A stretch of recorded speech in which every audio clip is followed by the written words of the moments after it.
श्रीराम समर्थ श्रीराम. भाग 134. दयाळराव स्वामींचे थोरले चिरंजीव श्रीरंग यांचे पुत्र व्यंकटेश यांचा विवाह झाला आणि त्यांना पहिला मुलगा झाला. आईसाहेब दयाळराव स्वामींना म्हणाल्या, आपल्याला प्रपौत्रांचं मुखदर्शन विधीपूर्वकच केलं पाहिजे. औदुंबराच्या झाडाखाली प्रपौत्र दर्शनाचा विधी करावा म्हणतात. मठात औदुंबराचं मोठं झाडही आहे. त्याच्या पारावर दत्तात्रेयांच्या पादुकाही आहेत. तिथे प्रपौत्र मुखदर्शन करून घ्यावं. दयाळराव स्वामी हसले, म्हणाले, ठीक आहे, तुमच्या मनाप्रमाणे होऊ द्या. आईसाहेबांनी सर्व कार्यक्रम ठरवला. त्याप्रमाणे औदुंबराच्या छायेमध्ये कामळ अंथरून दयाळराव स्वामी बसले. पुण्याह वाचन, नांदी श्राद्ध झालं, वरुण पूजा झाली. ब्राह्मणांनी वरुणसूक्त आणि गंगासूक्त यांचं पठण करून दयाळराव स्वामींना अभिषेक केला. व्यंकटेशने मोठ्या हौसेने दयाळराव स्वामींसाठी रेशमी पितांबर आणि उत्तरी आणलं होतं. आईसाहेबांसाठी शालू आणला होता. व्यंकटेशने ही वस्त्र दोघांना अर्पण केली. गंगा कलशाची पूजा झाली. मुखदर्शनाचा मुख्य विधी सुरू झाला. श्रीरंगने मोठ्या हौसेने काशाच्या थाळीमध्ये गाईचं तूप घातलं. ती थाळी तो स्वतः हातामध्ये घेऊन पुढे आला. श्रीरंगच्या पत्नीने एका छोट्या सुवर्णाच्या ताटलीमध्ये सोन्याचं निरांजन ठेवलं आणि त्याच्या प्रकाशामध्ये दयाळराव स्वामींनी आपल्या प्रपौत्राचं मुख पाहिलं. श्रीरंगने सोन्याची 12 फुले करून आणली होती. ती फुले एकामागून एक गंगाजलामध्ये बुडवून स्वामींनी प्रपौत्रावर गंगाजलाचे थेंब शिंपडले. प्रपौत्रांचं नाव बालाजी असं ठेवलं गेलं. त्या दिवशी सर्व आवराआवर करून झोपायला जायला आईसाहेबांना खूपच उशीर झाला. त्या खूप दमल्या होत्या. पाठ टेकताच त्यांना गाढ झोप लागली. पहाटे पहाटे त्यांना एक स्वप्न पडलं. दिसलं त्या हरिद्वारला आहेत. गंगेच्या काठावर दयाळराव स्वामींच्या मठामध्ये अंगणात जमिनीवरच पहुडल्यात. उशाला एक धोंडाच घेतलाय. भोवती खूप झाडं आहेत. त्यांच्या फांद्यामधून निळभोर आकाश दिसतंय. भोवती नीरव शांतता. पक्ष्यांची किलबिलही नाही. फक्त दुरून गंगेच्या प्रवाहाची खळखळ तेवढी कानावर ऐकू येते. सूर्य मावळला. अंधार पसरू लागला. आकाशामध्ये चांदण्या चमकू लागल्या. आईसाहेब त्या चांदण्यांकडे टक लावून पाहत बसल्या. एवढ्यात त्यांच्या देहातून एक बालिका बाहेर पडलेली त्यांनी पाहिली. 12-13 वर्षांचं वय. अंगावर संन्यासिनीची भगवी वस्त्र. गळ्यात रुद्राक्षांच्या माळा. दंडावर आणि मनगटावरही रुद्राक्षांच्या माळा. उजव्या हातामध्ये सोन्याचा मोठा त्रिशूल. डाव्या हातामध्ये कमंडलू. सर्वांगाला भस्म लावलेलं. चेहऱ्यावर दैवी गूढ हास्य. डोळ्यात उन्मनी अवस्थेची स्पष्ट झाक. ती बालिका आईसाहेबांच्या देहातून बाहेर पडली आणि हसत हसत गंगेकडे जायला निघाली. तिच्या मागून येण्यासाठी आईसाहेबांना खुणवायला लागली. आईसाहेबांनी स्वतः देहाकडे पाहिलं. आपल्या स्वतःच्या देहाकडे पाहिलं. तो देह अचेतन झालेला दिसला.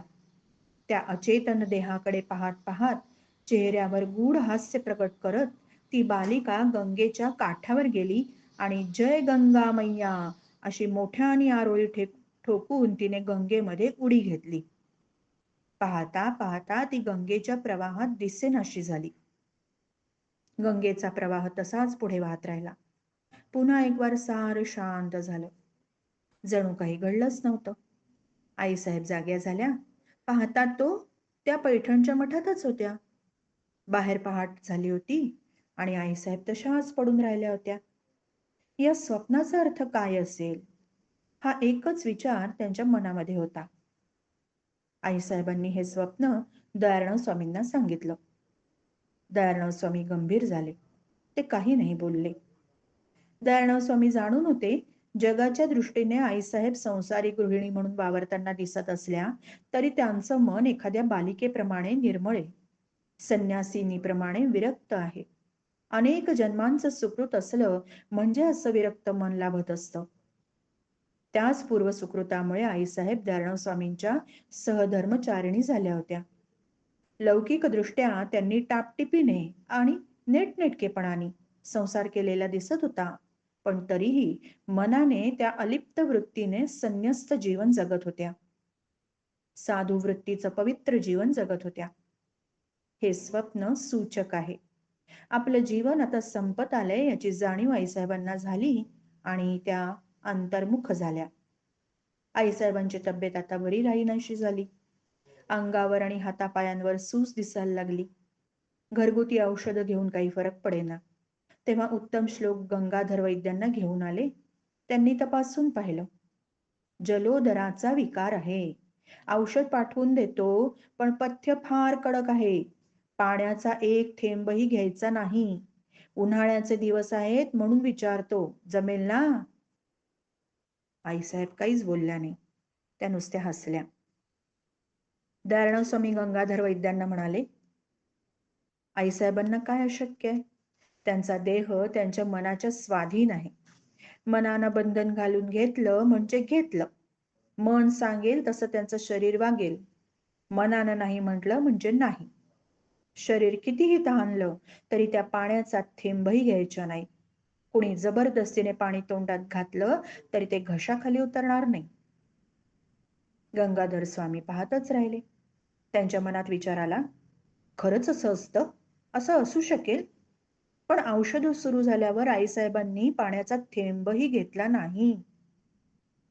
हवेत उष्मा होता. अंगाची लाही लाही होत होती. प्रत्येक जण तासाला पाण्याचा घोट घेत होता.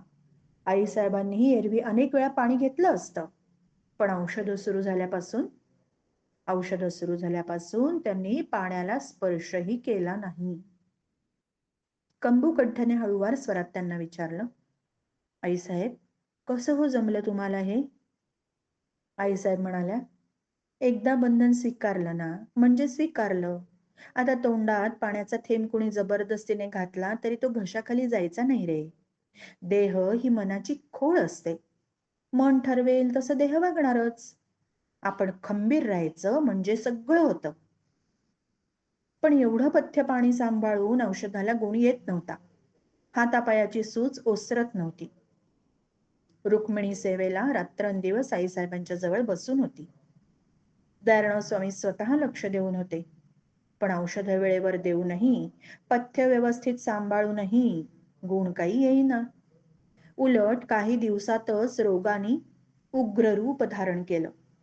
त्यातच ज्वर आला. त्यामुळे एकदम अशक्तपणा आला. आईसाहेबांना अंथरुणावरून उठून बसणंही आता कठीण व्हायला लागलं. त्या डोळे मिटून ग्लानीमध्ये निपचित पडून राहायला लागल्या. श्रीरंगस्वामी, त्यांची पत्नी पौरवी, मुलगा व्यंकटेश सारे जण कोपर्ड्याहून भेटायला आले. उमाही मुलाला घेऊन भेटायला आली. मेघश्याम स्वामी तर पैठणलाच होते. त्यांचा मुलगा काशीनाथ याला आईसाहेबांचा फार लळा होता. तो सारखा त्यांच्या जवळ असायचा. आईसाहेबांना अशा आजारी पाहून तो एकदम बावरून गेला. केविलवाण्या स्वरात तो त्यांना म्हणायला लागला, आईसाहेब, तुम्ही लवकर बऱ्या व्हा ना, तुम्ही लवकर बऱ्या व्हा ना. त्यांचं ते बोलणं ऐकून आईसाहेबांचं हृदय हेलावलं. खोलीमध्ये दयाळराव स्वामी एकटेच होते. आईसाहेब त्यांना म्हणाल्या, काशीनाथ फार गुणी मुलगा आहे, फार गुणी आहे. तो अगदी आपल्या आजोबांच्या वळणावर गेलाय.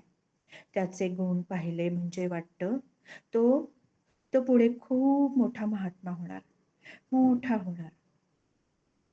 दयाळराव स्वामींनी दूर अंतराळामध्ये दृष्टी लावली आणि हळुवार स्वरात म्हणाले, खरं आहे, खरं आहे आपण म्हणता ते. आपण भविष्यवाणीच सांगितलीये. खरोखरच काशीनाथ स्वामी मोठेपणी उच्च अवस्थेला पोहोचतील आणि ही परंपरा समर्थपणे ते सांभाळतील. आईसाहेबांच्या चेहऱ्यावर समाधान दाटून आलं. पण काही क्षणानंतर त्यांनी एक सुस्कारा सोडला आणि त्या म्हणाल्या, पण ते पाहायला मी काही या जगात नसायची हो. अलीकडे मला सारखं वाटत राहतंय, माझं आयुष्य आता संपलंय माझं आयुष्य. दयाळराव स्वामींनी चाटण पुढे केलं, म्हणाले, हे घ्या औषध. श्रीराम समर्थ श्रीराम.